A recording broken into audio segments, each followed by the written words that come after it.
আপনারা জানেন 1993 সালের 21শে জুলাই কংগ্রেসের 13 জন সদস্য, মানে একদম নিম্ন স্তরের কর্মকর্তা গুলি খেয়ে মারা গেছিলেন ধর্মতলায়। তা সেইটা পালন করার জন্য শহীদ দিবস পালন করা হয়। 1993 পরে 94 সাল থেকে সেই শহীদ দিবস চলছে। তখন কংগ্রেস পালন করতো। 98 সালে যখন তৃণমূল তৈরি হলো, তৃণমূল কংগ্রেস এবং রাজ্যের প্রদেশ কংগ্রেস আলাদা করে শহীদ দিবস পালন করতো। এবছর একটু ইউনিক। এবার তৃণমূলের ভালো তৃণমূল বিজেপি তারা একটা পালন করেছে এক জায়গায় মঞ্চ বেঁধে। প্রদেশ কংগ্রেস তো পালন করেই প্রত্যেক বছর। আর নতুন যেটা কালীঘাট তৃণমূল, সে তৃণমূলও পালন করেছে। তাহলে এই বহুদা বিভক্ত, যাই না আসছে বছর আবার কবাকে বিভক্ত শহীদদের নিয়ে তর্পণ দেওয়া হবে তাদের। তা যাই হোক, যে প্রসঙ্গে বলা যে সেটা একটা শহীদ দিবস হিসেবে রাজনৈতিক তাৎপর্য বহন করে। তা গতকাল 9ই আগস্ট, যেটা 2024 সালের 9ই আগস্ট, অভয়ার নৃশংস মৃত্যু, নারকীয় ঘটনা আরজি করে ঘটেছিল। তার জন্য আমরা সবাই মিছিলে গেছি, বহু মিছিলে আমরা অংশগ্রহণ করেছি, বহু আলোচনা সভায় অংশগ্রহণ করেছি, বহু অবস্থানে ছিলাম। তার নিটফল কি হলো? নিটফল 3 জন পুলিশ আধিকারিক সাসপেন্ডেড হলেন। সাসপেন্ডেড একটা সময়ের জন্য হয়, সাসপেন্ড করে আধা মাইনে ঘরে বসে পাওয়া যায়, তাতে ভালো হলো, তারা অন্য কাজ করতে পারে। সাসপেনশন সরকারি ক্ষেত্রে অনেক সময় পুরস্কারও হয়ে যায়, পুরস্কার। যাই হোক, সেটাও একটা টোকেন। এখানেও কমিশন বসানো হয়েছে, আগেও কমিশন বসেছিল, সেই কমিশন বসে আসলে এরা অপরাধীদের শাস্তি পায়নি 21শে জুলাই। এবারেও কি হবে ভগবান জানে। তাহলে এইটাও একটা শহীদ দিবস হিসেবে পালন হয়ে গেল। 9ই আগস্ট একটা অন্য দল বিজেপির কাছে একটা শহীদ দিবস হয়ে গেছে, যেভাবে শহীদ দিবস পালন করছে, বছর বছর শহীদ দিবস হবে। তাহলে একটা নতুন শহীদ দিবস বাড়লো, এই বলা যায়, আর কিছুই না। আপনারা রামদেবকে কিছুদিন আগে টিভির চ্যানেলে বিভিন্ন সোশ্যাল মিডিয়ায় দেখেছিলেন, তিরিং তিরিং করে উনি লাফাচ্ছিলেন হরিদ্বারের কোনো জায়গায়। তখন কিন্তু কমনওয়েলথ গেম চলছিল। তা রামদেব তো রামদেব বাবা, তিনি আমাদের মোদিজির খুবই ভক্ত।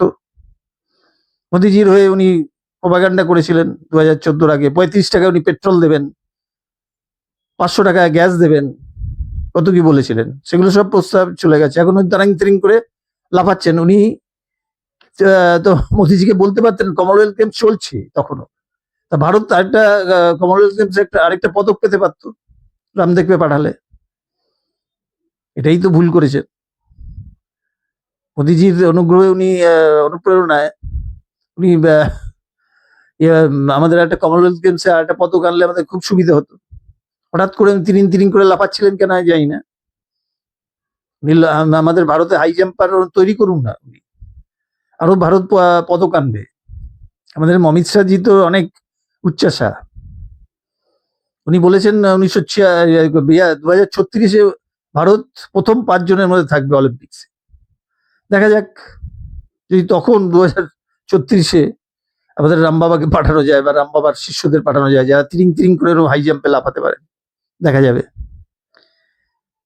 উনি অমিত শাহজির সাথে এখনই সম্পর্ক করুন, বিশ্বগুরু হতে যাচ্ছে। গুরু আর বাবাদেরই তো দেশ, সেই জন্য বিশ্বগুরু তো অবশ্যই। আমরা তো বিশ্বগুরু আগে থেকেই, বিজেপি আসার আগে থেকেই আমরা বিশ্বগুরু। প্রচুর গুরু আর বাবারাই আমাদের মাথার উপর রয়েছে। এরপরে আসছে, আপনারা দেখেছেন যে ইন্ডিয়া টুডে একটি news channel, India today news চ্যানেলের একটা অ্যাডভার্টাইজমেন্ট হয় ইদানিং, হয়তো দেখা যাচ্ছে না। ইন্ডিয়া টুডে অ্যাডভার্টাইজমেন্ট গুলো ভালো করে লক্ষ্য করবে নিউজ চ্যানেলে, সেখানে থাকে লেখে India today delegation is protected by all out. তাহলে এখন হচ্ছে ককরোচ জনতা পার্টি সারা ইন্ডিয়া ছয়ে গেছে। তাহলে ইন্ডিয়া টুডে ককরোচ, ব্র্যাকেটে cockroach, is protected by Baygon Jumla platoon. আমরা জানি বেগন স্প্রে দিয়ে ককরোচ মারা হয়, তা বেগন স্প্রে দিয়ে ককরোচদের দূর করতে হবে। এটা সরকার ভেবে দেখুক।